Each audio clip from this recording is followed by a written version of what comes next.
Buenas tardes a todos y bienvenidos a Fundación Ibercaja Patio de la Infanta. Esta tarde comenzamos una nueva aventura, en esta ocasión en colaboración con ARPA Editores, representada hoy por Joaquín Palau, cofundador de esta editorial. Muchas gracias por estar con nosotros, Joaquín. Como les decía, hoy comienza el ciclo Pensar el Mundo, que nace con el objetivo de fomentar el pensamiento crítico y el debate constructivo. Con un enfoque interdisciplinar, esta iniciativa conjunta busca ofrecer una plataforma de reflexión sobre los grandes desafíos de nuestra sociedad. Y hoy comenzamos con un desafío que nos afecta a todos, el futuro de nuestras ciudades. Para abordarlo, contamos con la presencia de dos destacados autores contemporáneos, Jorge Diony López y Fernando Caballero. Muchas gracias por estar con nosotros. Después, Joaquín les va a presentar con más detalle. Al finalizar este diálogo, abriremos un turno de preguntas para todos aquellos que lo deseen. Les animo a que participen. Les recuerdo también que en el hall tiene a su disposición una mesa con la venta de libros de los autores que seguro que salen a colación durante esta conversación. Sin más, les invito a disfrutar de este encuentro y le cedo la palabra a Joaquín. Muchas gracias. Buenas tardes. Buenas tardes. Muchas gracias por estar aquí y aceptar la invitación de esta convocatoria. Queremos, primero de todo, desde ARPA, mi socio y yo, que no ha podido estar aquí, mi socio Álvaro Palau, que es además mi hijo, se disculpa, pero queremos dar las gracias, nuestro agradecimiento a la Fundación Ibercaja. La verdad es que lo que están haciendo en esta fundación es, yo diría, extraordinario, es bastante impresionante, y para nosotros llegar a construir con la Fundación un ciclo de encuentros es de una enorme satisfacción, un gran orgullo para una editorial de Barcelona, pero que tiene una vocación hispánica completa. Y esto se duplica y se triplica en la sesión que hoy, en la charla que hoy abordamos, en la temática que hoy abordamos, que es el del presente y el futuro de las ciudades. Para nosotros, en ARPA, las ciudades, el contacto, la relación entre ciudades como Barcelona y Zaragoza, o Zaragoza y Madrid, o Barcelona-Valencia, o Zaragoza y Valencia, son el alma del futuro de nuestro país, ¿de acuerdo? De manera que hacer este ciclo de encuentros con la ciudad de Zaragoza nos llena de satisfacción. El futuro de las ciudades lo van a dialogar en esta sesión dos magníficos representantes de una generación enormemente preparada y que son los que han de gobernar, yo creo, nuestras políticas, digamos, el flujo de las ideas modernas, ¿de acuerdo? Yo creo que en el caso de Jorge Diony López, tal vez más conocido que Fernando, es un escritor, un ensayista ya muy reconocido, de mucho prestigio, tiene muchos lectores. Su España de las piscinas ha obtenido galardones muy importantes, fue el libro del año 22, creo, en Madrid, o sea, fue declarado por los libreros de Madrid ensayo del año. Es decir, es un autor que ha trabajado con enorme éxito el tema de las ciudades. El hecho de que él se centrara en la España de las piscinas en Madrid no quiere decir que en ese libro no se vea ya reflejada la problemática que vamos a tener otras ciudades, entre ellas Zaragoza, sin duda. En el caso de, bueno, él también ha escrito un segundo ensayo, El malestar de las ciudades. En todo caso, él ya, si lo considera pertinente, ya hará alguna reflexión sobre su libro más adelante, en el transcurso de la conversación. En el caso de Fernando Caballero, es un autor novel. Fernando Caballero es un arquitecto madrileño, vive en Madrid, pero ha pasado 10 años en Frankfurt, trabajando en un taller de arquitectos. Es, por tanto, una persona con una información de vanguardia en el campo del urbanismo y de la arquitectura. Y ha escrito un libro que parece madrileño, pero no lo es mucho más. Madrid DF, Madrid Distrito Federal, es una reflexión, efectivamente, sobre Madrid, es un elogio, es una defensa de una idea de que Madrid tiene que convertirse en una gran ciudad y que eso será muy útil al resto del país, al resto de España. Esta tesis, que puede parecer, digamos, atrevida, yo creo que por primera vez en un libro la vemos planteada con rigor, con argumentos, sin rehuir las problemáticas que los que no vivimos en Madrid podríamos, en fin, proponerle o discutirle. Es un libro muy valiente, muy inteligente, muy bien documentado. Y nos pareció que publicarlo desde una editorial de Barcelona ya era, en fin, era cerrar el círculo. Madrid DF es un libro que nos interpela a todas las personas que estamos interesadas en ver qué ocurre con el desarrollo de las ciudades. En el caso de Zaragoza, es una ciudad que yo diría estáis en un momento más que dulce, es un momento de esplendor y lo va a ser en los próximos años. Yo creo que os conviene mucho aprender de los errores que hemos cometido otros. Y después está el problema del desarrollo urbanístico, el desarrollo de las ciudades, con la experiencia vivida de las áreas metropolitanas, de las regiones metropolitanas, y aprender también de lo que ha ocurrido en Valencia, que es, en fin, es la tragedia más grande del siglo en nuestro país.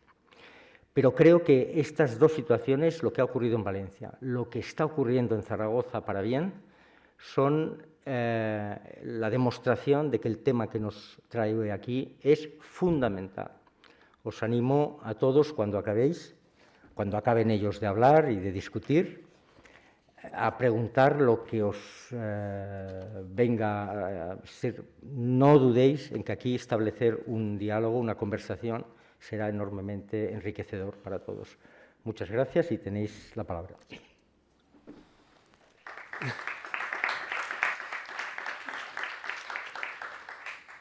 Muchas gracias a todas y a todos por venir. Muchísimas gracias a la Fundación Ibercaja por su hospitalidad, por acogernos.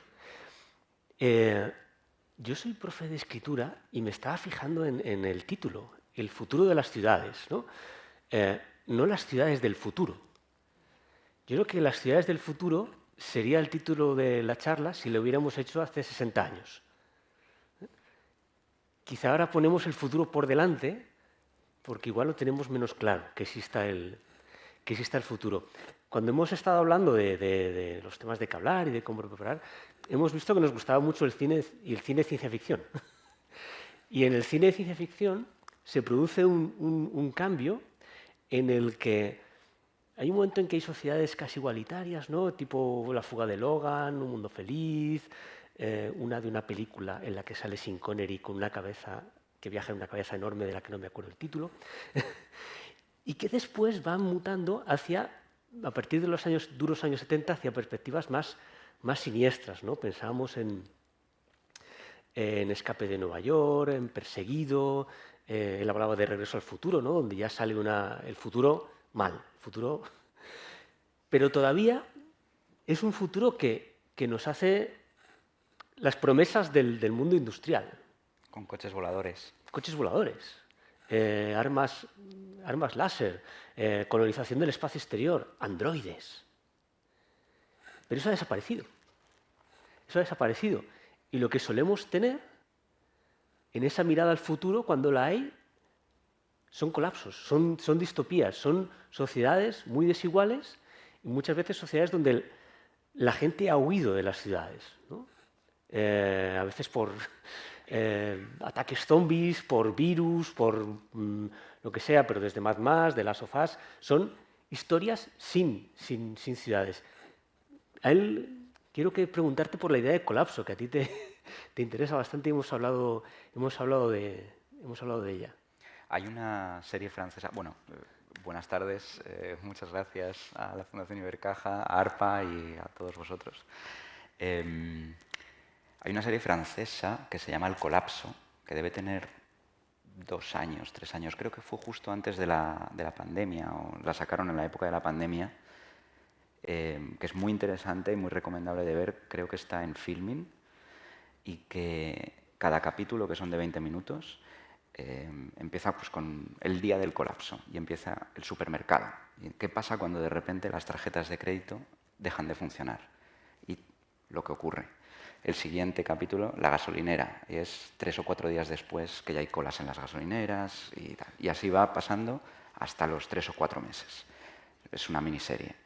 Pero lo que se ve en cualquier caso es que las ciudades dejan de funcionar y que los grupos de humanos, en este caso en Francia, que tienen que sobrevivir de alguna manera, terminan yendo al campo y yendo a comunidades que se empiezan a autogestionar en una granja. Los ricos tienen una escapatoria en una isla que no se sabe cuál es, pero tienen un teléfono que les vienen a buscar y se marchan, evidentemente como un seguro de gente que sabe que pueden pasar cosas. Las centrales nucleares no tienen energía para enfriar el agua y terminan explotando. Y bueno, van pasando cosas que va colapsando, ¿no? Claro, eso es un colapso ya sistémico y yo creo que además en el caso de Francia, que es un país mucho más piramidal en su funcionamiento, pues podría ser mucho más así. A mí me parece, o sea, yo soy mucho más amigo de los lugares con redundancias y de los lugares más pequeños, en los que esos colapsos no sean tan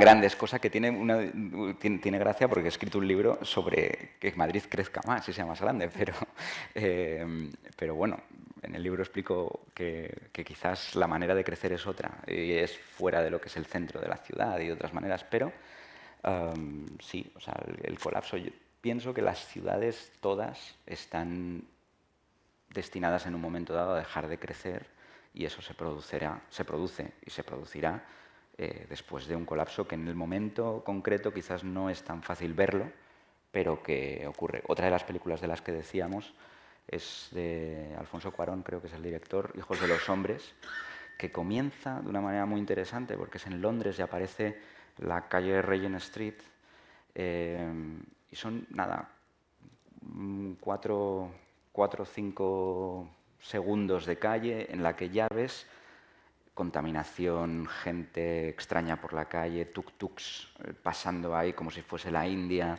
un lugar degradado, cárceles, un lugar venido a menos, trenes que tienen que ponerse rejas para que la gente no tire piedras en los cristales, y una sociedad en la que impera el sálvese quien pueda. Porque, bueno, esto es una de las... todas estas distopías es interesante porque tienen este pozo individualista de sálvese quien pueda, de salvarse solo. Cuando después pasa algo de verdad, vemos que sucede todo lo contrario, que la gente se salva junta, se salva unida. Claro, estas aglomeraciones, tú dices que se van extendiendo, ¿hasta dónde? Porque aquí tenemos un caso muy interesante.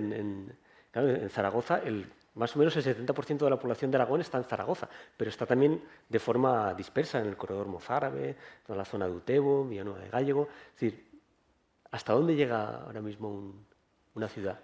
Pues a mí me parece que, por ejemplo, por poner otro ejemplo, que sería el caso de Barcelona, que es una ciudad que está muy constreñida por la propia geografía. Claro, Barcelona sigue creciendo, pero crece fuera de Barcelona. Las ciudades llega un momento en el que no son solamente su municipio, sino que son una región metropolitana, un área metropolitana primero y luego una región metropolitana extendida. ¿Hasta dónde crecen las ciudades? Pues hasta donde llegan sus conexiones, te diría. Me parece que al final hay un libro muy interesante de los años 60 que escribió un antropólogo que se llama Lewis Mumford, que el libro se llama La carretera y la ciudad. Y el libro explicaba cómo En esa época en Estados Unidos estaban empezando a hacer las autopistas que sustituían a esas carreteras por las que se iban la familia de las uvas de la ira a California, ¿no? Por una gran autopista que iba a llegar ahí. ¿Y qué es lo que pasa cuando llega la ciudad al campo? Que eso también se veía en otras películas del oeste, por ejemplo, cuando llega el tren al pueblo, ¿no? Y los cambios que producen. Es decir, estás extendiendo, las redes de la ciudad de alguna forma llegan, y con ellas llega el derecho, llega otra forma de entender la economía, cambian las costumbres. Por ejemplo, en el caso de España, que es un país que tiene la particularidad de que somos un subcontinente y que tenemos en nuestro territorio, en nuestra península, diferentes climas, diferentes lenguas, diferentes océanos. Entre Cádiz e Irún hay más accidentes geográficos que entre Irún y Moscú y los Urales. Claro, eso hace que aquí no sea tan sencillo, ¿cómo diría?, que las redes que conectan las ciudades con los territorios que hay cerca funcionen de otra manera distinta a otros lugares más planos, por ejemplo, París. Claro, en España, cuando una carretera o una línea de tren iba por un valle y no iba por el de al lado, al pueblo del otro lado del valle le había condenado otros 50 o 70 años a seguir en el siglo XIX. Un caso muy interesante, que es el de Málaga. Málaga fue la primera ciudad española que tuvo unos altos hornos. Pero, sin embargo, un malagueño ilustre, que era el Marqués de Salamanca, que tenía inversiones con los Rothschild, inversiones ferroviarias, decidió que la línea de tren interesante tenía que ser entre Madrid y la frontera francesa, no entre Madrid y Málaga. Por ese motivo, y por otros muchos que tienen, por ejemplo, que ver con la política arancelaria, pero por ese motivo Málaga no tuvo tren cuando lo necesitaba, que era para transportar el carbón, y perdió la industrialización. Y la que venía a través de los barcos, cuando llegaron los aranceles y ya no pudieron comprar el carbón británico, pues cerraron el alto horno. O sea, comunicaciones y líneas y redes. Hasta ahí llega la ciudad. O la influencia de la ciudad. Y hay una cosa muy interesante, que hoy es el día de los análisis políticos, de los mapas de análisis políticos de Estados Unidos, donde siempre se ve que las ciudades votan una cosa y todo alrededor vota otra.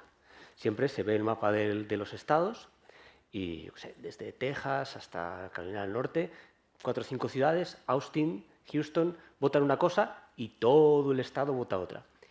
Y sale la cosa de rural-urbano, ¿no? Es que el rural vota distinto.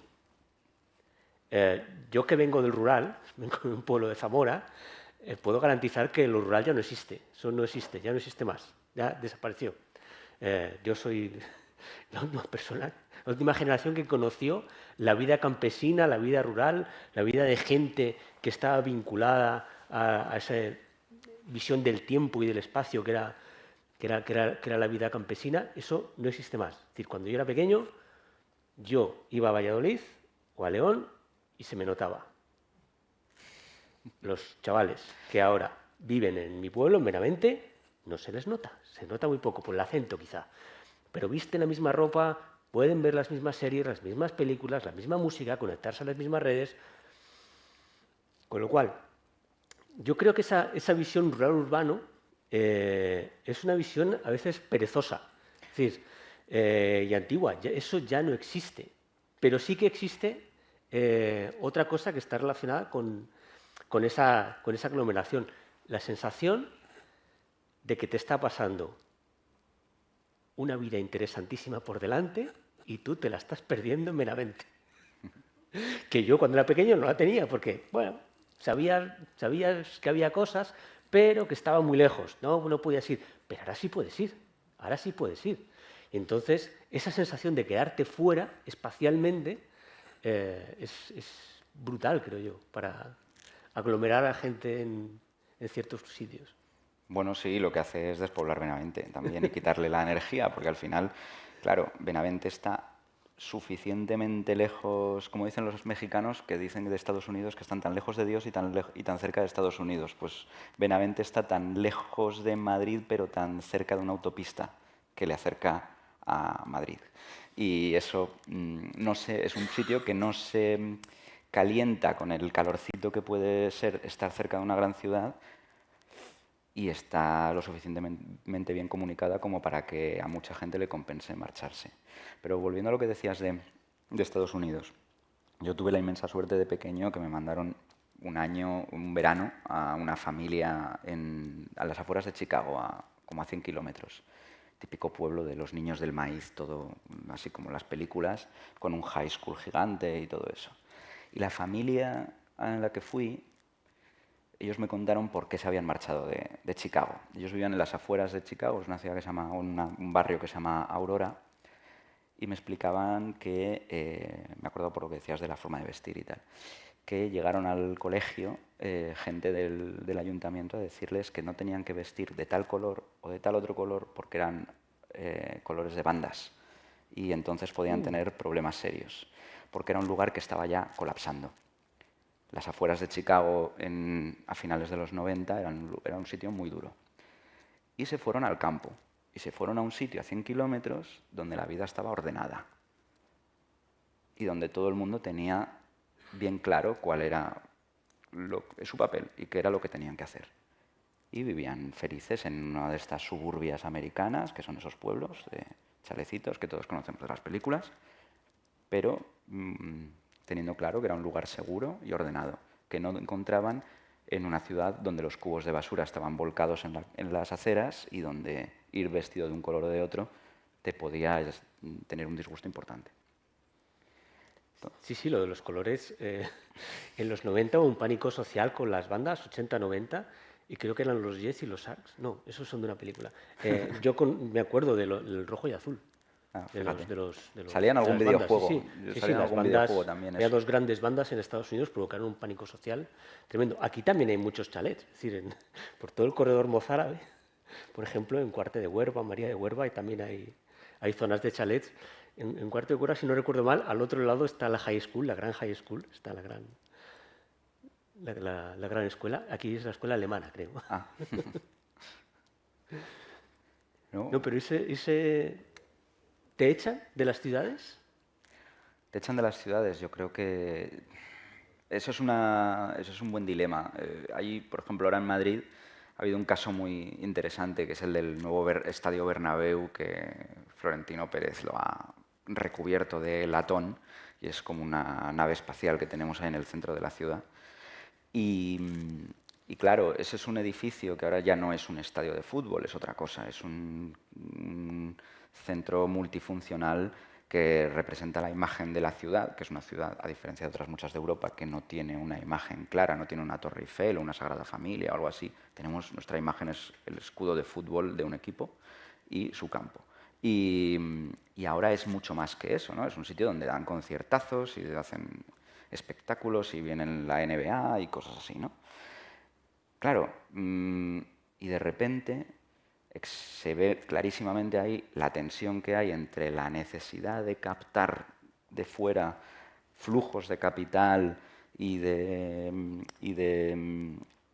inversiones y la realidad de que la ciudad es de la gente en la que vive ahí. Y en este caso, como lo veníamos hablando en el tren, como tú decías, claro, los vecinos que están protestando porque no pueden dormir ahora, se han topado con que son vecinos que todos ellos tienen la capacidad, o muchos de ellos tienen la capacidad de pararle a Florentino, porque son abogados del Estado, son gente con formación en derecho suficiente como para impedirle eso, pero además se da también la circunstancia de que posiblemente una muy gran parte de esos vecinos han votado a quienes han promovido que ocurran esas cosas, ¿no? Claro, ¿de quién es la ciudad? La ciudad, si solamente es para traer cosas de fuera y no es para retener lo que hay, es un problema, porque entonces estás expulsando a la gente y estás externalizando los problemas que además ocurrirán en la periferia. Y una ciudad, además, pienso yo, es un sistema. Y eso se ve muy bien cuando alguien aterriza por la noche, viendo las ciudades, cuando estás aterrizando y ves la ciudad desde iluminada, se entiende que es un sistema. Ves las redes, ves cosas que se mueven como si fueran neuronas, ves, ¿no? ves otra cosa, es otra forma de ver una ciudad, ¿no?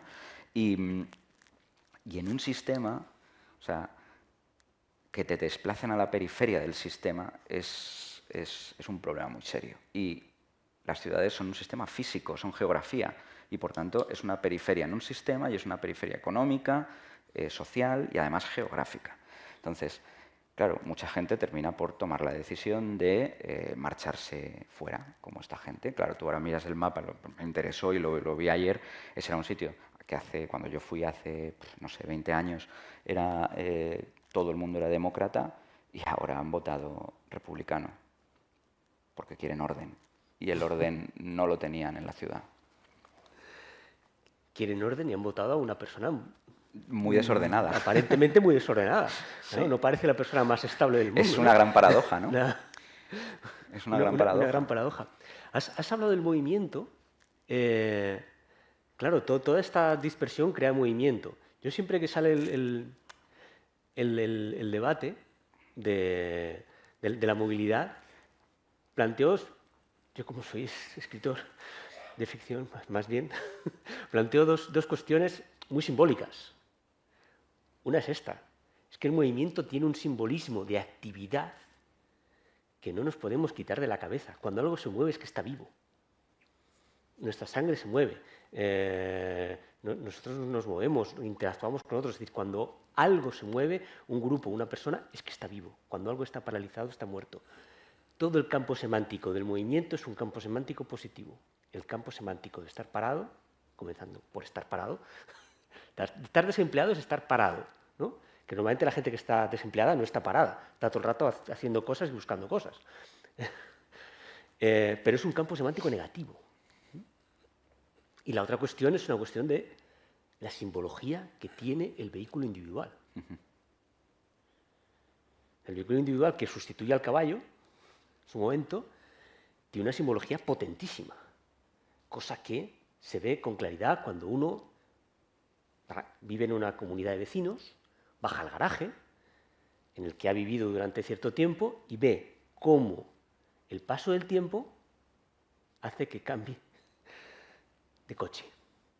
Una década, coche más grande, coche más grande, coche más grande, coche más grande. El Make Great Again se entiende perfectamente. Es decir, cuando, digamos, el cuerpo empieza a no funcionar, que el coche funcione. Y que sea más grande. Y que me dé eso que yo igual no... Pero claro, toda esta movilidad tiene un... Tiene un límite. Tiene un límite. Es decir, sustituir el vehículo individual de gasolina por el vehículo individual eléctrico vuelve a ser meter a cientos de miles de personas todos los días a la carretera, a dar esa movilidad de ese sistema de... Escuchaba un urbanista de Madrid, un técnico del Ayuntamiento de Madrid, que decía, citando a otro que debería saber, y ahora mismo no me acuerdo su nombre, que una ciudad que funciona es una ciudad donde sus clases dirigentes utilizan el transporte público y donde las clases altas van en transporte público. Claro, eso es un buen reto. Eso es un buen reto. Pero el transporte público por sí mismo no creo que sea la única de las maneras. También hay que pensar cómo tiene que ser ese transporte público, no el hecho simplemente de que lo haya. Por ejemplo, hace poco salió la película del 47, del autobús en Barcelona. O sea, está muy bien tener transporte público, pero tiene que llegar a los barrios, tiene que subir la montaña, ¿no? En Madrid, nosotros tenemos un sistema una red metropolitana de ferrocarriles, de cercanías, que es muy deficiente y que, o sea, tú cuando lo ves las líneas, son unas líneas en formas radiales que ya te marcan cómo está funcionando casi el esquema mental de mucha mentalidad. gente de cómo ve el país y la ciudad, ¿no?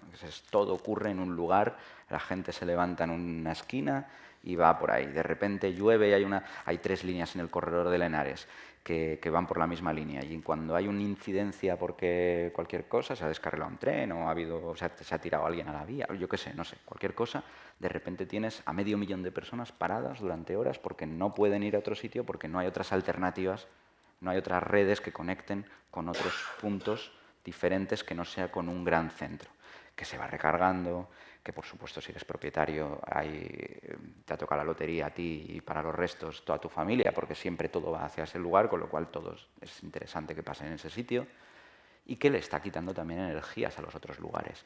Entonces, el movimiento en una ciudad tiene que funcionar, creo, desde el sector público se tiene que poner en valor no el cortocircuitar al vehículo privado, me da igual que sea eléctrico o no, pero sí mantenerlo a raya y a cambio crear una red mallada, crear una red que no sea radial, para conectar muchos lugares y además para entender que la ciudad no es solamente un centro, sino que son o deben ser muchos centros. Y eso es un entendimiento de la ciudad como un área metropolitana y no a nivel municipal. Un pueblito aquí, otro aquí, otro aquí. Por poner un caso, por ejemplo, de lo que ha pasado ahora en Valencia. Valencia tiene un área metropolitana que llegó a tener incluso una autoridad metropolitana y se quitó. Y lo que hace, porque las áreas metropolitanas las autoridades metropolitanas son autoridades normalmente que suelen ser muy problemáticas para los alcaldes y para los presidentes de comunidades autónomas o de regiones. Es un contrapoder demasiado peligroso. Y lo que pasó es que los municipios que normalmente se financian a través del IBI necesitan crecer en extensión. Y claro, creces en extensión, pero no te estás coordinando con el municipio de al lado. Y entonces, ¿qué es lo que pasa? Que edificas donde quizás no deberías edificar. Y quizás si hubiese un entendimiento más metropolitano y una autoridad metropolitana que diga, no, municipio X, tú no puedes edificar por aquí porque esta zona es peligrosa, porque puede inundarse, pues se va a edificar en el otro municipio, pero te vamos a compensar. Eso hoy en día no pasa, no hay coordinación. Pero es que no hay coordinación tampoco para el transporte entre esos lugares. Y la coordinación funciona mucho peor. O sea, no es funcional. No pasa solamente en el área metropolitana de Valencia, ni solamente en la de Madrid, pasa en general en muchas. La de Málaga, por ejemplo, también es muy deficiente. O sea, el entendimiento de que estamos en un cambio de escala y de que las ciudades ahora son otra cosa mucho más grande y que trasciende al municipio y es un elemento regional, es algo que está costando mucho cambiar ese chip, pero hay que cambiarlo. Y yo pienso que se solucionarían muchos problemas también en cuanto al movimiento si al trabajar de manera metropolitana, al pensar de manera metropolitana, repartiésemos ese movimiento por todos los sitios y no solo hacia uno. O sea, estás proponiendo, que es una cosa que creo que es las cosas que estamos de acuerdo, autoridades metropolitanas. Sí, yo creo que sí. Si ya estamos en un juego de ciudades-estado, tiene que haber alguien que gobierne esa ciudad-estado. Efectivamente. Tiene que haber alguien que gobierne la Gran Zaragoza. Tiene que haber alguien que gobierne la Gran Barcelona, el Gran Madrid, el Gran Bilbao. Claro. Un superalcalde. Otra escala que ya no es la ciudad y el Estado-nación, sino volvemos un poco a ciudades-estado y es curioso un mundo porque de grandes corporaciones, ¿no? El mundo de Blade Runner no nos ha traído coches voladores, no nos ha traído androides, pero tenemos corporaciones. Nos ha traído dos cosas. Nos ha traído, supongo que en el mundo de Blade Runner habría un gran alcalde del Gran Los Ángeles, pero también está la corporación Tyrrell. Esa sí que existe. Entonces, sí, es interesante, ¿no? O sea, digamos que el mundo de la nación tiene un problema hoy en día con el mundo de la ciudad, de la gran ciudad y de la ciudad metropolitana, y eso se ve, hay muchos ejemplos, aquí en España, por ejemplo, en los años 80, la Corporación Metropolitana de Barcelona, hubo un momento en el que Pascual Maragall propuso que tuviese himno y bandera, y ipso facto Jordi Pujol la descuajeringó, la dejó convertida en una cosa mucho más reducida y mucho más pequeñita. Pero pasó también, por ejemplo, con la Autoridad Metropolitana del Gran Londres, que la gobernaba Ken Livingstone y era la oposición con poder económico y demográfico al gobierno de Margaret Thatcher. Y Margaret Thatcher eliminó la Corporación del Gran Londres. Donde yo vivía, Frankfurt, pasaba lo mismo. Tenía una corporación metropolitana de casi 4 millones de personas y ahora es una ciudad de 750.000 habitantes. ¿Y eso por qué? Pues porque los municipios pequeños veían secuestradas algunas de sus, o entendían secuestradas algunas de sus funciones, o supeditadas más que secuestradas, al ayuntamiento principal, que siempre el ayuntamiento principal es el que va a llevar la voz cantante, y por otra parte el gobierno regional, en este caso estatal de Hesse, que es la región donde está Frankfurt, pues veía un contrapoder de 4 millones de personas con un superalcalde. Pero al final entonces se cortó. Digamos, la cuestión es competición o colaboración. Si las ciudades compiten entre ellas por atraer ese movimiento, por atraer y no lo inversión, reparten, por montar la industria de montar movidas. Es decir, Madrid Fashion Week. Madrid Fashion Week, bueno, 200 cosas. Cada ciudad con su festival de cine, cada ciudad con su festival de teatro, cada ciudad con su feria de teatro en la calle y tal, no sé qué. Claro, competición o colaboración. Claro, pero entiendo que también desde un punto de vista político es complicado, ¿no? O sea, los alicientes, es como lo que se dice siempre de que los políticos hay veces que no les interesa hacer cosas a largo plazo porque las elecciones las tienen dentro de 3 años. Pues entiendo que, claro, o sea, Margaret Thatcher ve a un tipo que le está o sea, que es un contrapoder y le está contraprogramando su agenda, y si ella tiene poder de cortocircuitarlo, lo va a cortocircuitar.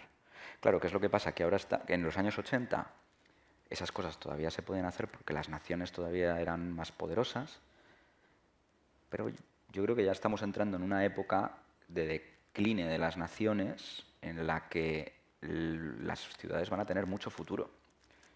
No sé si ese futuro será bonito.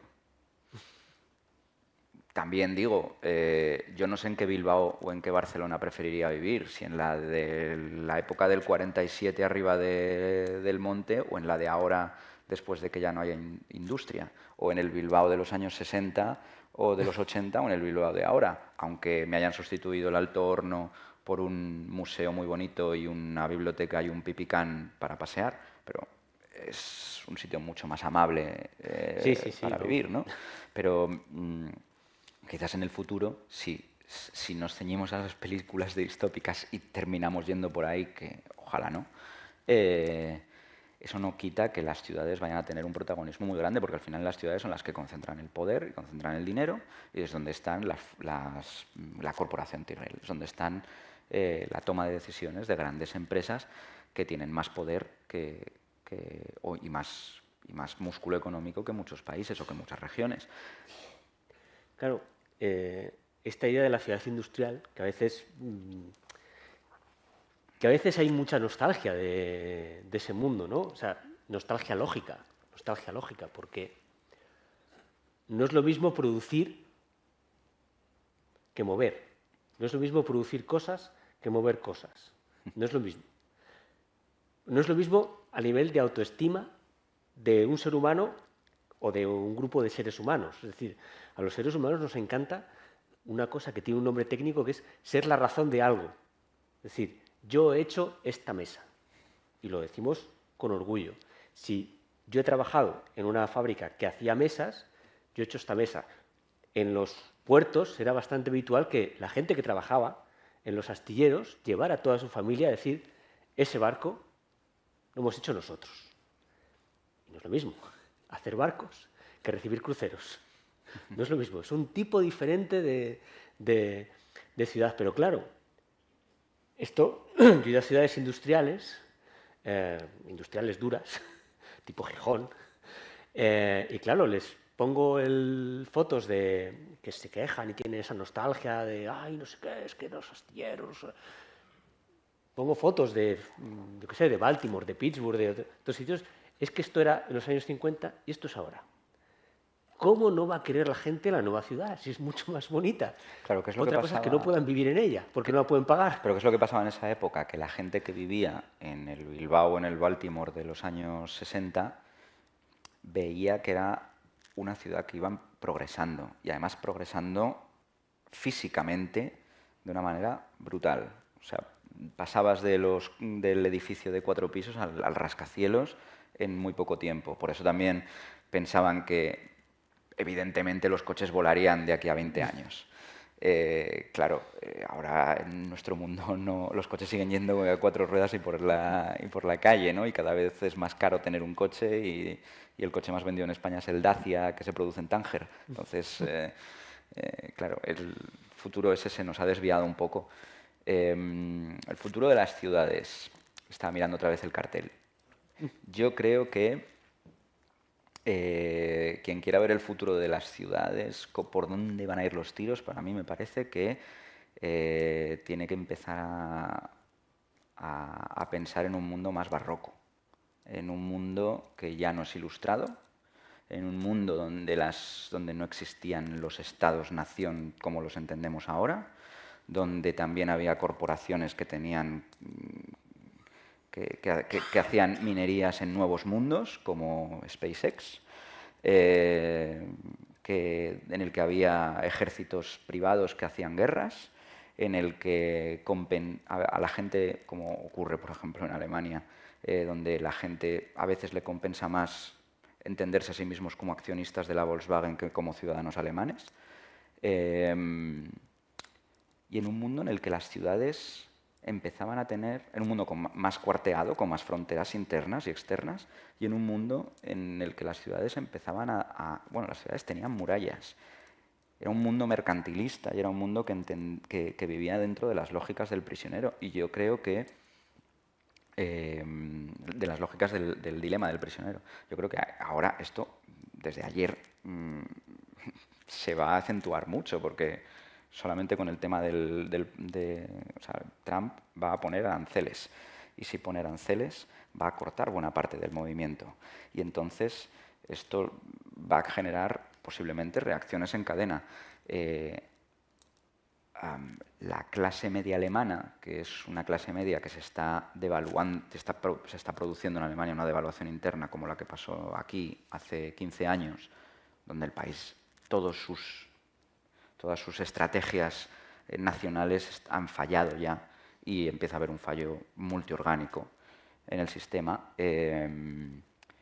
Claro, que de repente se te cierre el mercado americano, lo que va a producir, para empezar, ya ha provocado una crisis de gobierno en ese país que posiblemente lleve a nuevas elecciones. Pero es que a la vez lo que lleva pasando desde la semana pasada es que la Volkswagen va a echar a decenas de miles de trabajadores y va a cerrar 2 plantas, 2 fábricas en 2 ciudades alemanas. Eso lo vamos a notar aquí, en nuestra maravillosa ciudad que tiene 1000 kilómetros de costa, esa ciudad lineal que tenemos en España que va toda la costa del Levante, pues lo vamos a empezar a notar. Y vamos a ver a una sociedad en Alemania que va a empezar a intentar decir, bueno, voy a externalizar esos recortes que me quieren aplicar a mí, los van a externalizar a los inmigrantes, que tienen muy poca voz y no tienen voto, y lo van a externalizar a nosotros, que somos los derrochadores del sur y que nos gastamos el dinero en fiestas y en vivir bien. Así que, bueno, vamos a tener que estar preparados frente a una Alemania con lógicas mercantilistas, con lógicas del dilema del prisionero, y en el que dentro del propio país ya las ciudades más ricas se están montando su película, se están yendo por su cuenta y se están aliando con otras ciudades holandesas y belgas para montarse sus propias conurbaciones. En este caso, de hecho, hay una que se llama la Tri-State City, ciudad de los 3 estados, una mega urbe de 40 millones de personas en el centro de la Blue Banana. Claro, eso es poner la Hansa del siglo XVI y del siglo XV a funcionar otra vez con lógicas que existían en esa época y con lógicas de piratería y con lógicas te voy a pinchar aquí porque me quiero llevar esto, porque si no, o me lo llevo tú, o me lo llevo yo, o te lo llevas tú. Entonces voy a intentar ser el primero en agarrarlo, el sálvese quien pueda. El fin de... La Unión Europea creo que va a cambiar mucho. ¿Sí? Pero bueno, que la ciudad ilustrada, la ciudad que se creó cuando se tiraron abajo las murallas, que se extendió y que propuso un modelo de ciudadanía a todo el mundo por igual, de la ciudad industrial, ¿no? Ese mundo ha acabado.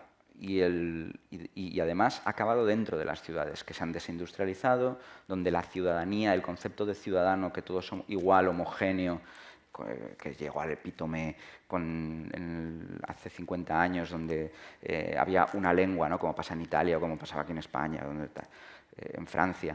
Ese mundo ha desaparecido dentro de las propias ciudades, que son en las que ha habido una eclosión de grupos sociales diferentes, que muchos de ellos exigen derechos diferenciados unos de otros, de intereses económicos que también exigen regalías propias, de grandes fondos de inversión que compran el campo. Y de hecho es el campo que las ciudades conquistaron cuando se tiraron las murallas, que las ciudades impusieron su sistema al campo, es desde el campo desde donde ahora se reivindica más que nunca la nación como elemento igualador que trasvasa rentas. Y de hecho, cada vez que hay tractoradas en cualquier lugar de Europa y llegan los tractores a las afueras de una ciudad y paran los accesos, todos van con banderas nacionales de cada uno de los sitios. Y eso tiene mucho que ver con esto, porque desde las ciudades mucha gente está haciéndoles la cama.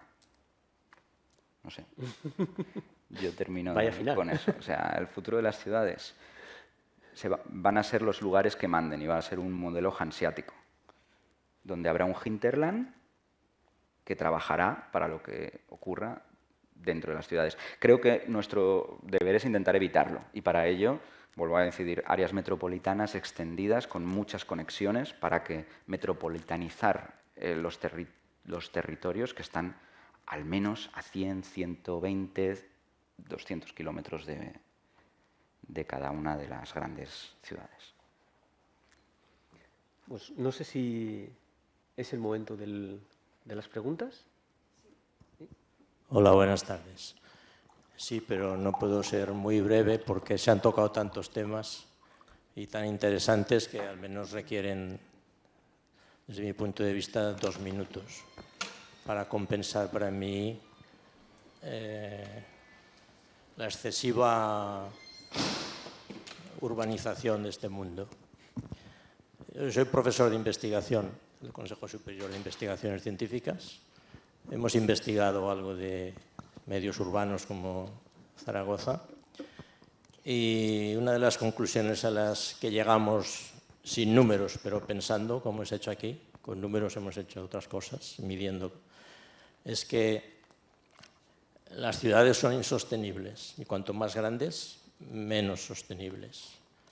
El ejemplo de Zaragoza, como el de Barcelona, Madrid y otras ciudades, cuando sobrepasan determinado tamaño en población o en extensión, es evidente. ¿De dónde viene el agua de Zaragoza? Zaragoza no podría vivir si se tuviera que abastecer de agua de Zaragoza. Viene de los Pirineos y no le paga por eso suficientemente. ¿De dónde viene la energía a las ciudades? No se genera en las ciudades, viene del medio rural, donde hay sistemas que proveen de energía y se la envían a las ciudades. Se habla de Barcelona, pero aquí se están haciendo campos enormes para producir energía que va a ir a Barcelona, por ejemplo, entre otros sitios. ¿De dónde vienen las materias primas para construir las ciudades del medio rural? ¿De dónde viene el alimento para comer en las ciudades del medio rural? Así que para mí, una de las tesis que se ha propuesto aquí, que el futuro es hacer áreas metropolitanas más grandes y que eso sea lo gobernable, no vale. Se le ha de dar poder al medio rural y las ciudades han de hacer una alianza con el medio rural para compensar todo eso. Mucha de la gente que vive en las ciudades ha venido del medio rural y vuelve al medio rural muchos porque tienen raíces allí. Así que le tenemos que compensar por eso, por los ciudadanos que se han ido a vivir allí siendo del medio rural y por todo lo que siguen proveyendo todavía el medio rural a las ciudades. Para eso hay que hacer alianzas en sentido positivo. En Benavente es posible que se pierdan muchas cosas, pero en León, Valladolid, en Madrid, se van a perder el nuevo sistema de provisión de alimento de toda la ribera del Esla, donde van a modernizar el regadío para producir alimentos para dar a las ciudades. Así que hay que reivindicar el valor que tienen y lo que van a ganar los ciudadanos que vivan en Benavente y en los pueblos de al lado, porque tienen una cultura y van a proveer de alimento a ciudades. Así que hay que hacer valer que no es que se estén perdiendo algo, sino que están ganando muchísimo con vivir allí. Puedo poner otros ejemplos. La movilidad, en términos más generales. En Teruel nos perdimos también las vías de comunicación. Todavía no las seguimos perdiendo. Y con un gran desfase en tecnología y en tiempo en la construcción de vías de comunicación que nos acercaran a algo. Pero ahora somos felices por no estar comunicados, por eso tiene un valor tremendo el estar solo, aislado, parado para contemplar el paisaje que no se valora lo suficiente. Y en cambio salen iniciativas muy valiosas. El mayor aeropuerto de Europa de mantenimiento de aviones, esto está en Teruel, 400, 500, 600 empleos directos. Pero yo la cuestión sería bueno que ir quería plantear, a la pregunta. La cuestión que quería plantear es cómo deben crecer las ciudades dentro de sí mismas para ser saludables. Y tenemos un ejemplo aquí, estando en este sitio, que es muy claro que hace pensar. Y lo hemos investigado con el doctor Hanna, que, por cierto, después de haber pagado su formación aquí y en otros sitios, lo van a aprovechar en Alemania. Así que Alemania que no se queje y no nos haga pagar algo, porque está pagando muy barato todo lo que hemos pagado aquí. Bueno, cuando salgan de aquí a la derecha, se ha reformado esta placita que hay aquí delante de Ibercaja, donde había unos jardines más o menos aceptables y ocupaba lo verde un espacio, y ahora es lleno de cemento, con 4 surtidores de agua, 6 y 6 o 8 arbolitos de una especie que no es propia de aquí, de este sitio. Y nosotros hemos demostrado que la impermeabilización del suelo guarda una relación inversa con el beneficio que nos proporcionan el tener sombra, la salud para las personas, amortiguar los cambios de calor, etc. ¿Cómo deben crecer las ciudades para ser más saludables? Es una cuestión para nosotros importante. Pues venga. Gracias. Empiezo. Sí, dale. A ver, yo estoy totalmente de acuerdo con todo lo que usted ha dicho. O sea, la verdad es que la visión con la que he terminado es una visión pesimista de cómo es la situación y creo que una región metropolitana, ha dicho usted, ha hablado de muchas cosas, voy a empezar por cómo ha empezado usted. Una región metropolitana no implica urbanizarlo todo, implica que haya conexiones con lugares que hagan que esos lugares empiecen a adoptar a tener ciertas sinergias con la ciudad que hagan que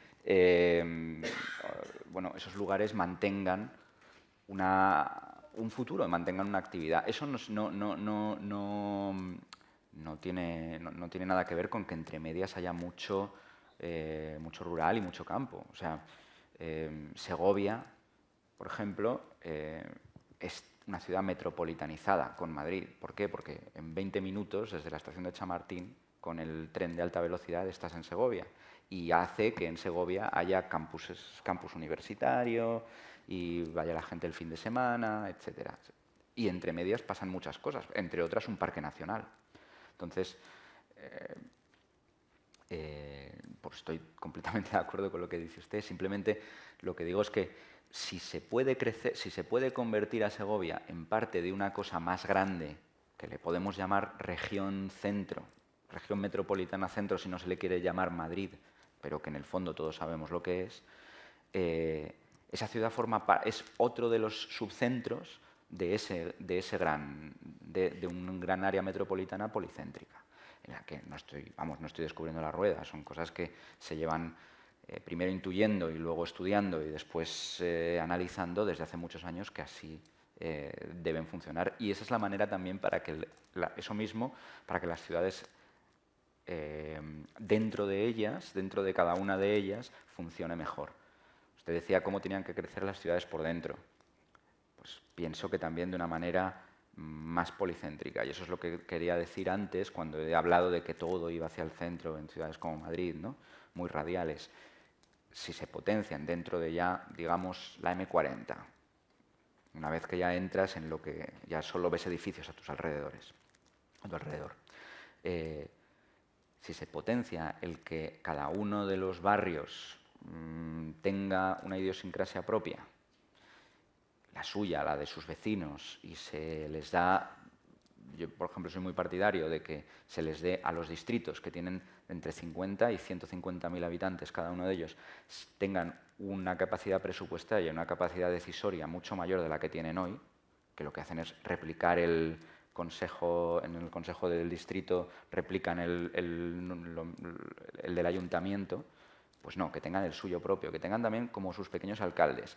Bueno, eso hará que las decisiones que se tomen allí, junto con un presupuesto, tengan que ver con las necesidades del lugar y no tengan que estar desplazándose y moviéndose para conseguir cosas. Y quizás entonces el vecino directo del distrito tiene la capacidad de tomar unas decisiones sobre lo que pasa en ese parque, porque le está afectando de una manera mucho más directa.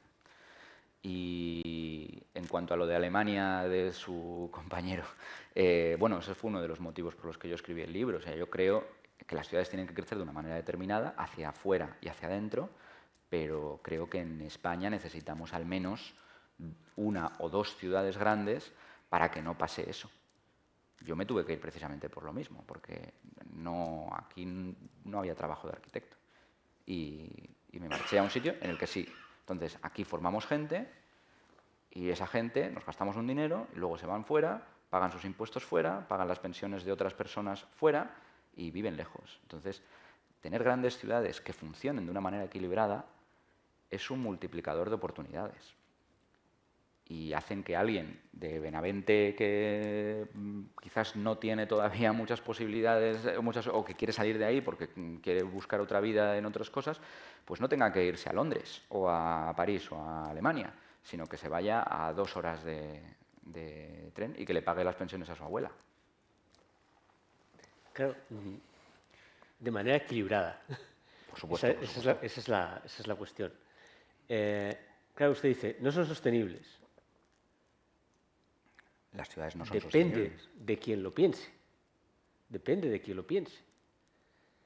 Si uno tiene una empresa de reparto de cosas, que la gente esté concentrada en un sitio, es mucho más interesante a que esté muy dispersa. Si uno tiene una red para vender energía, es mucho más interesante que la gente esté concentrada en un sitio que no tener que mantener redes que cubran mucho más territorio. Entonces, como yo sé que no está muy de moda, pero como explicaba Marx, el capital tiende a la acumulación también de forma territorial. Física. La ciudad es una potencia de acumulación de capital territorial, de poder. O sea, ¿no es sostenible? No, pero es útil, sí. Entonces, claro, por eso es... ¿Cómo tendrían que...? Y todo lo que... Al final, todo lo que crece demasiado... Yo, en los 4 años que llevo leyendo urbanismo, porque yo antes no sabía nada de urbanismo, no había leído nada, yo creo que hay una cosa que me ha quedado clara. Para que algo funcione tiene que estar a escala humana. Todo lo que sobrepasa la escala humana empieza a dar problemas.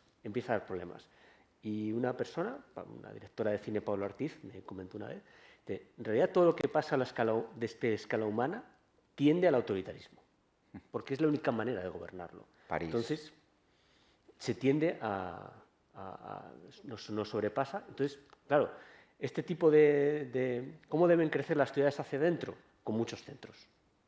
Con muchos centros. Y hacia afuera también, manteniendo la escala humana siempre. Siempre, porque pues, además es que, como cualquier sistema, necesita un sistema centralizado, es un problema. Un sistema con muchos centros es un sistema con muchas redundancias. París es el epítome de lo que es la modernidad y lo que es un sistema centralizado, y tiene un gran centro y una inmensa periferia que se ha convertido en un problema muy serio para la sociedad francesa también, ¿no?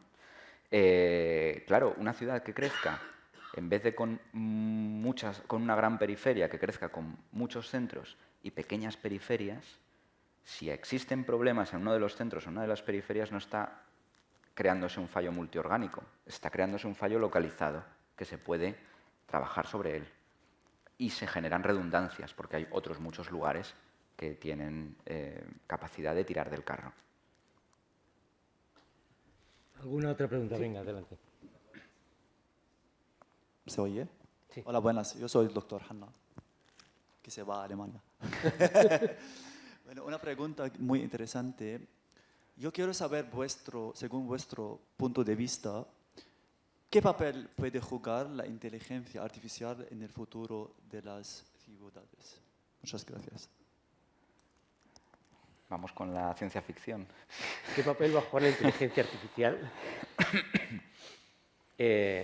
Yo lo primero me parece, como me dedico a estas clases de escritura, me parece interesantísimo el nombre.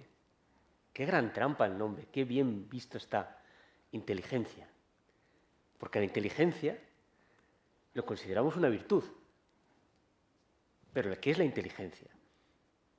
La inteligencia es la capacidad de unir ideas dispersas. Y eso no lo hace la inteligencia artificial. La inteligencia artificial es estadística aumentada. Ya está. Es decir, nos da un texto de palabras que suelen estar juntas, no de palabras que suelen estar separadas, que eso sería la creatividad. Y salvando esa parte de... yo creo que la inteligencia artificial es como este vaso. Yo puedo beber agua o puedo soltarle un vasazo a Fernando y abrirle la cabeza. Entonces, pues como la pólvora, como la energía nuclear, como tantas otras cosas, puede usarse para facilitar la vida a la gente, saber si la gente está bien en su casa, si esa persona, es decir, gente que tenga una cierta edad o que tenga una enfermedad y viva sola, esa persona ha ido al baño todos los días, esa persona se ha duchado, esa persona lleva 2 días sin ducharse, vamos a mandarle a alguien. Es decir, se puede usar para todo esto o se puede usar para hacer más rentable la ciudad. Yo creo que se va a utilizar para... Tú has dicho la palabra estadística, y la palabra estadística, y la estadística, al final, la trampa de la estadística es quién decide qué datos se tienen que tener en cuenta, ¿no? Y qué no. Y eso se llama política. Y la inteligencia artificial será lo que el señor de la corporación Tyrrell, que trabaja y vive en la ciudad, decida que le interese que sea la inteligencia artificial. He encontrado a alguien casi tan pesimista como yo. Es decir, en la revolución científica se inventaron... Es un mundo barroco. La perspectiva, la catapulta, yo qué sé, la pólvora, las matemáticas, un montón de cosas, hacer mapas, un montón de cosas que podían haber servido para hacer la vida más fácil a la gente, pero sirvieron para colonizar el mundo y esclavizar a millones de personas. ¿Para qué va a servir esto? Pues... Pero me ha parecido muy interesante lo que ha dicho de sitios que de repente descubren que lo genial es que no están conectados. Y eso es otra cosa de vivir en un continente pequeñito. O sea, hay lugares que nunca se terminaron de conectar y que han mantenido, bueno, su idiosincrasia propia de una manera mucho mayor y que siempre además han Bueno, en el caso, veníamos hablando en el tren, en el caso de algunas zonas del País Vasco, en el que no perdieron 3 guerras precisamente luchando contra esas conexiones. Y bueno, pues eso hace que sea un lugar mucho más rico culturalmente. Posiblemente eso en el futuro pueda ser, o lo es mucho más rico en cuanto a creatividad, y se ven muchas cosas, por ejemplo la comida o la música, que también se pueden poner en valor económico. Y quizás en un futuro que yo pienso, ya lo he dicho, no ilustrado y mucho más barroco, mucho más complejo, mucho más necesitado de pequeñas verdades y no de una gran verdad científica, quizás ese mundo no nos viene mal. O sea, dentro de que el mundo creo que irá por ahí, creo que no nos han tocado malas cartas. Quería decir más o menos eso. O sea, dentro de lo malo, bueno, si es que es malo salirse de la modernidad y de la ilustración, eso también sería otra pregunta interesante. ¿Alguna pregunta más? Yo, cuando os oigo hablar de inteligencia artificial, estaba tentado de intervenir, pero no lo voy a hacer porque no es mi... yo no tengo que hablar, pero estoy en desacuerdo contigo, Jorge. Yo creo que la inteligencia artificial es extraordinariamente potente y nos va a dar muchas alegrías. Más preguntas. Ojalá. Claro, es potente, nos habla. Y cuando alguien nos habla, nos podemos hasta enamorar. Hay una película en la que te enamoras de la inteligencia artificial, claro que te puedes enamorar. Claro, pero no es inteligencia. Quizás hemos sido un poco pesimistas, ¿no? Adelante, ahí hay alguien que quiere preguntar. La última, porque se hace tarde, sí. Creo yo. Estamos llamando inteligencia a algo que no tiene deseo. Y el deseo es fundamental para la inteligencia. Sí, yo quería preguntar acerca de, en el futuro de las ciudades, ¿cuál es la influencia del turismo? ¿Cuál es la influencia del turismo? Sí. Pues en algunas ciudades lo han hecho su industria. Yo creo que ustedes tienen una magnífica situación geográfica, magnífica, y una cosa muy buena, y es que esta es una ciudad que tiene turismo, pero no es una ciudad turística. Un turismo estacional. Es decir, hay un paso que es, pues como decía el alcalde de Jerez, Pedro Pacheco, una cosa es salir de noche y otra cosa es tomarse 10 whiskies. Pues eso, efectivamente hay ciudades que lo han apostado todo al turismo. Baleares lo ha apostado casi todo al turismo. Y el bajón en el PIB y en la renta per cápita que ha experimentado Baleares ha sido muy, muy notable en los últimos 20 años. Muy notable, porque es una estructura, tanto laboral como económica, extractiva, donde el dinero no se suele quedar ahí y donde la mayoría de la fuerza laboral es muy precaria. Entonces, el turismo, como decía Fernando, es una industria del movimiento. En cuanto ese movimiento se detenga, por cualquier razón, las ciudades que lo apostaron al turismo están muertas, muy tocadas. Por razones personales fui hace 10 años a Egipto, al Cairo, justo en la época dura de atentados. De hecho, hacía 2 semanas acababa de ver el atentado en el Museo de Túnez. O sea, era una ciudad desolada. Los hoteles, los guías con los que hablamos, era gente desolada, porque era una ciudad acostumbrada a recibir cientos de miles de personas y no había nadie. Entonces, si tu industria es el movimiento y el movimiento se para, por lo que sea, estás condenado.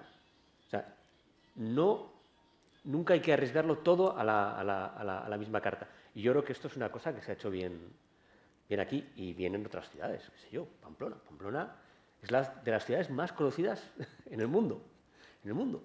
Y Pamplona decidió que no iba a ser una ciudad turística. Iba a tener turismo, un poco, y sobre todo 2-3 semanas al año, pero no iba a ser una ciudad turística. Y esa es una decisión buenísima. Hay ciudades que, sobre todo muchas ciudades que han muerto como sistemas propios, como, yo qué sé, por poner el ejemplo de Venecia, ¿no? Es una ciudad que su esencia era el comercio, y cuando se le cortaron sus vías comerciales, pues ya en el siglo XVIII empezó a apostar por el turismo y quienes, los dogos que tomasen esa decisión, hasta hoy la decisión pareció en ese sentido acertada, pero es una ciudad que hoy tiene muy difícil cambiar de sector porque es un parque de atracciones. Yo, decías tú de tal, yo estuve en Roma justo los días en junio, cuando la pandemia, a los 3 meses o 4 meses de que saliese de que se hiciesen los cortes y tal, justo cuando empezaba a abrirse. Debíamos ser 1000 turistas en Roma. Pero es que estábamos nosotros solos, es que no había romanos en Roma, en el centro de Roma. Claro, era una ciudad desolada, vacía, era como, no sé, como una cosa muy extraña. Porque ya, en teoría ya la gente podía salir a la calle, pero no estaban allí. Es que no vivían allí ya. No vivían allí. Porque los palacios y todo esto, pues o son edificios evidentemente del gobierno, o son Airbnbs, o los han comprado magnates americanos o rusos. Ahora los americanos han descubierto Menorca. Pues vamos a ver esa isla, lo que le dura a los menorquines. Sí, hola. Es una breve pregunta y una reflexión. La pregunta es, entonces, por lo que yo he entendido, sería lo ideal como que una ciudad que tuviera como ciudades satélites igual a 100 kilómetros para que no sean mega ciudades, y entonces, porque a mayor dimensión, pues claro, se producen los extremos. Para estar más repartido, dijéramos, que hubiera más zona rural en conexión con una gran ciudad y dirigida todo más bien por un gobierno, para que no haya 40.000 intereses. Y la reflexión es que yo creo que el futuro de las ciudades, sobre todo, debería ser que las ciudades fueran de los ciudadanos, no de los vehículos, porque desde luego con todos estos patinetes, o sea, es que al final, ya no es, aparte de las zonas verdes, que por ejemplo aquí la plaza de Santa Engracia, pues tan criticada con razón, porque si tenía su pequeña zona verde, es que la han dejado horrorosa. Todo baldosas grises. Y eso, que las ciudades deberían ser, lo que dicen de la ciudad de los 15 minutos, que sea sobre todo segura, transitable, que no tengas que ir con 100 ojos por todas partes y no contaminante. Saber lo de esto que dicen de la cero contaminación, o sea, que ahora dicen que para el 2030, pues, de cero emisiones, eso, y que sea de los ciudadanos. Y la pregunta es esa, que pequeña, no tan grande, sino como por ejemplo Zaragoza, que no es ni muy grande ni muy pequeña, pero sí, desde luego lo del medio rural estoy de acuerdo con este señor. Yo ahí solamente decir que no es que haya una gran ciudad y satélites, sino entender que todas ellas son una gran ciudad. De hecho, muchas veces pensando en cómo debería ser una autoridad metropolitana, yo entiendo que la ciudad más grande posiblemente tenga que aceptar tener los mismos sitios en una corporación metropolitana que un municipio de 50.000 habitantes, o quizás tiene que tener, debe ser como algo más, como un senado, ¿no? Una cosa en la que no es una representación directa de la gente, entre otras cosas, para que no sea una gran ciudad con satélites, sino para que todos entiendan que son parte de un sistema, que la ciudad empieza 100 o 200 kilómetros antes de llegar al mero centro de la principal de las zonas urbanas, y que por el medio va a haber campo, va a haber trenes, va a haber pueblos, va a haber ciudades de 100.000 habitantes, otras de 50.000, otras de 20.000, y que todas ellas son partes de un sistema interconectado. Es decir, alguien de Manresa puede trabajar en Barcelona, pero también puede trabajar en Igualada. Sí. Pues eso. Y que no esté lo más importante solo en un sitio, sino que se descentralice en sitios. Por ejemplo, como hicieron en Madrid, la Universidad de Alcalá de Henares, o... Bueno, sí, en parte sí, pero por ejemplo aquí con la UNED, pues claro, o universidades, si alguien de Zaragoza, bueno, claro, dirán los de Teruel que sí, que también vayan a Teruel. No sé, sí, es complicado. Sí. Y luego la parte de los ciudadanos te la dejo a ti. La parte de los ciudadanos... De que la ciudad es para los ciudadanos, sí, claro. Me parece muy interesante que la reflexión sobre vehículos y ciudadanos venga de una mujer, claro, porque es que para el vehículo, yo insisto siempre en la capacidad simbólica que tiene, es decir, el coche sustituye al caballo, y el caballo es un símbolo, y el coche es un símbolo. y es un Voy andando a símbolo... todos lados. ¿Eh? Que yo voy andando y en autobús a todas partes. Claro, Ni claro. patinete, ni No, no, si yo bicicleta, tampoco ni nada. Como conduzco, nosotros. pero ves que es un símbolo de estoy al mando, recupero el control. Y un símbolo de independencia, un símbolo de fortaleza, es decir, simbólicamente hace falta una crisis para que los señores renunciemos a los vehículos. Se puede, ¿eh? Se puede. Yo tengo gente conocida en Países Bajos y la gente va en bici, sin problema. Y hace más frío y llueve más. llueve mucho. Pero lo de Ámsterdam creo que es horrible. Yo estuve y jamás querría vivir en un sitio tan horroroso que tienes miles y miles y miles de bicis y eso es peor todavía que esto. Todo el rato. horroroso. Miles de aparcamientos que dices, pero aquí ¿qué va a encontrar Un nadie? Por infierno. Dios. Pero se encuentran, son protestantes, se encuentran. Pero bueno, y luego además hay ciclovías, o sea, se han creado las condiciones de posibilidad para que se pueda ir en bici. Hay ciclovías que cosen el país entero. Al final es una ciudad como un sistema, o sea, es como un cerebro. Un cerebro no es más inteligente porque sea más grande, es más inteligente porque tiene más conexiones. Pues una ciudad debe, pues un poco lo mismo, y si esas conexiones bajan hasta el nivel ciclovía, por supuesto. Yo diría que ya está. Muchas gracias. Muchas gracias a todos vosotros por vuestra paciencia. Y nada, quien esté interesado por alguno de los libros de nuestros conferenciantes o intervinientes, lo tenéis fuera. Gracias otra vez.